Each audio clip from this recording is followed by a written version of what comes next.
Hi hello welcome back to my channel cherry and shoe wonders. ఈరోజు నేను మీకు కట్టా లేదా దాల్చా ఎలా ప్రిపేర్ చేసుకోవాలో చెప్తాను. ఇది వెజ్, ఇది పలావ్ అండ్ బిర్యానీలోకి చాలా మంచి కాంబినేషన్, టేస్ట్ చాలా బాగుంటుంది. ఇక వీడియోలోకి వెళ్ళిపోదాం. ముందుగా శనగపప్పు, నేను ఒక కప్ శనగపప్పు తీసుకొని ఒక హాఫ్ అన్ అవర్ ముందు నానబెట్టుకొని తర్వాత ఇలా కుక్కర్లో మెత్తగా ఉడకబెట్టుకోవాలి. ఒక 3 విజిల్స్ వచ్చిన తర్వాత సిమ్లో ఉడికిస్తే పప్పు ఇలా మెత్తగా ఉడుకుతుంది. తర్వాత వేరే గిన్నె పెట్టుకొని అందులో ఒక 3 స్పూన్స్ ఆయిల్ వేసుకొని ఆనియన్స్, పచ్చిమిర్చి, ఒక 2 పచ్చిమిర్చి, పచ్చి కరివేపాకు వేసి వేయించుకోవాలి. తర్వాత ఒక స్పూన్ అల్లం వెల్లుల్లి పేస్ట్ వేసుకోవాలి. అల్లం వెల్లుల్లి పేస్ట్ పచ్చివాసన పోయే వరకు వేయించుకున్న తర్వాత ఒక హాఫ్ స్పూన్ పసుపు వేసుకోవాలి.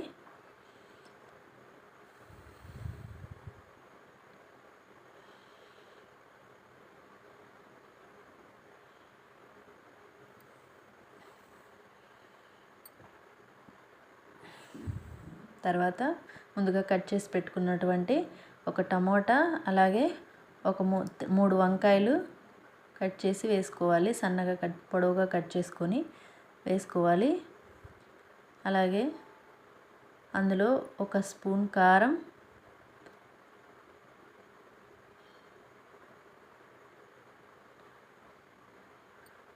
ఒక హాఫ్ స్పూన్ ధనియా పౌడర్, కొద్దిగా గరం మసాలా వేసుకోవాలి.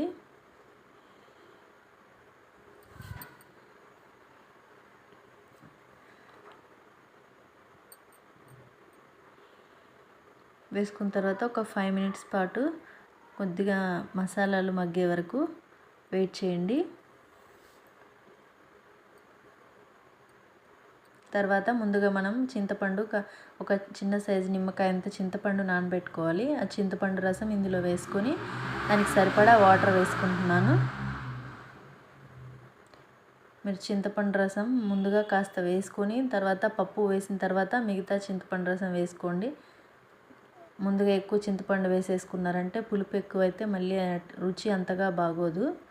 కాబట్టి చింతపండు సరిపడా వేసుకోవాలి.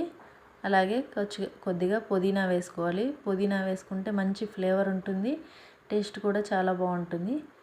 మీరు కావాలంటే ఆనియన్స్ వేసుకున్నప్పుడే ఆనియన్స్ మగ్గిన తర్వాత కరివేపాకు ఆ తర్వాత వేసేసుకోవచ్చు పుదీనా. ఇప్పుడు ముందుగా మనం రెడీ చేసి పెట్టుకున్నటువంటి శనగపప్పు ఇందులో వేసేసుకోవాలి.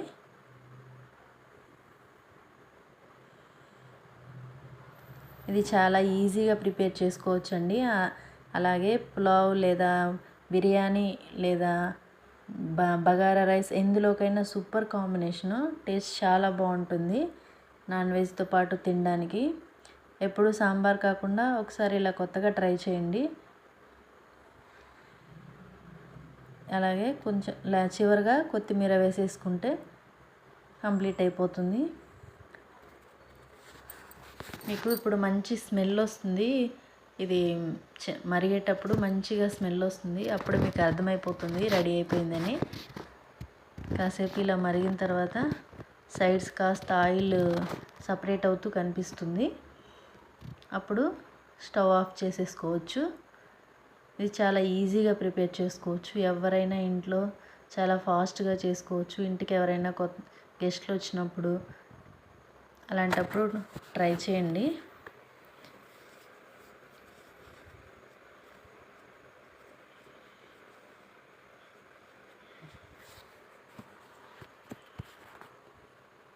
కొత్తిమీర వేసేసుకొని ఒక 5 మినిట్స్ తర్వాత స్టవ్ ఆఫ్ చేసేయండి.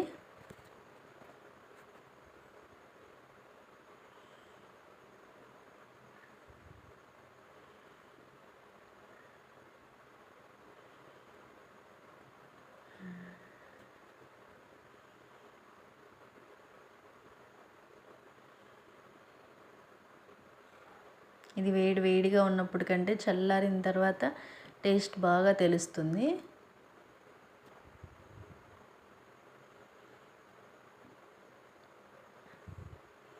అంతే అండి, ఎంతో ఈజీగా చాలా టేస్టీగా ఉండే కట్ట లేదా దాల్చా రెడీ అయిపోయింది.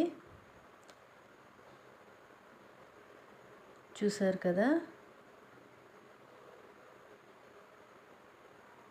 ఇది మరీ చారులాగా మరీ లూజ్గా కాకుండా మరీ థిక్గా కాకుండా ఇలా ఈ కన్సిస్టెన్సీలో చేసుకోండి. ఎందుకంటే చల్లారే కొద్దీ ఇది దగ్గర పడుతుంది, శనగపప్పు కాబట్టి.